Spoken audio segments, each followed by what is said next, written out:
I raised my children with the idea that we're Alaskans and that in this place, even when we disagree, we're still neighbors. Tonight on the 5 o'clock report, a legal battle over the mayor's emergency order and indoor dining. Details on the ruling that orders Kreiner's Diner to stop serving customers inside. Using CARE Act funds to help Alaskans living in the Mat-Su borough, how you can apply for a $100 check next month. And emergency money to help Anchorage restaurants and tourism businesses, why some Assembly members say it's not enough.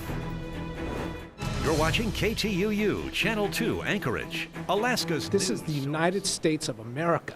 We're supposed to be a leader. We put a man on the moon, we solved all kinds of problems, and we're behaving almost like a failed state here. And that is the result of people injecting politics.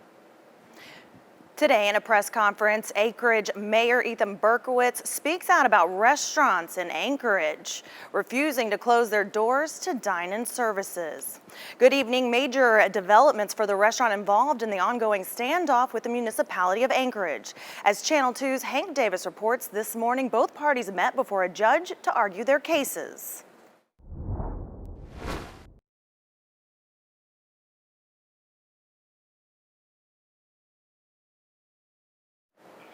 Although COVID cases have been trending down in Anchorage, health officials say there is still widespread community transmission. Since July the 31st, there have been 443 additional cases in Anchorage, bringing the total to 2,043 cases. In the last week, 4 Alaskans have died from the virus in the municipality. The city will continue to stay in the red level until numbers are less than 10 cases per 100,000 people.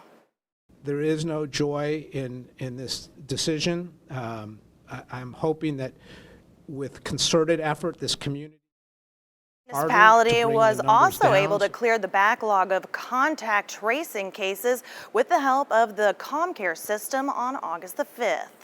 The Mat-Su borough plans to use some of its CARES Act money to give its residents $100 each. Mayor Vern Halter said the borough received $37 million in federal money. Nearly $10 million of that will be used to give borough residents who qualified for a permanent fund dividend last year $100. 99,000 people are currently eligible, but you still have to apply. The application period will start in September and will last for 3 weeks. Mat-Su health officials say the COVID outbreak has been pretty manageable so far. 318 people have tested positive for the virus and 70 have recovered.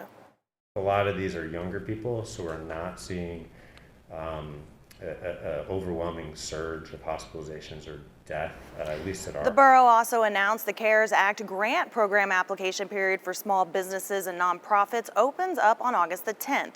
Grants up to $10,000 will be provided to the residents who have 50 or fewer employees. And a different grant program was approved by the Anchorage Assembly today. As Channel 2's Matt Leisman reports, this one targets a more specific group of businesses. At a special meeting Friday, the Anchorage Assembly approved $7 million in CARES funds to go towards struggling businesses in the hospitality and tourism industries. Well, not as cloudy as Jackie thought it would be this Friday, but the clouds and showers are still ahead for us in the weekend outlook.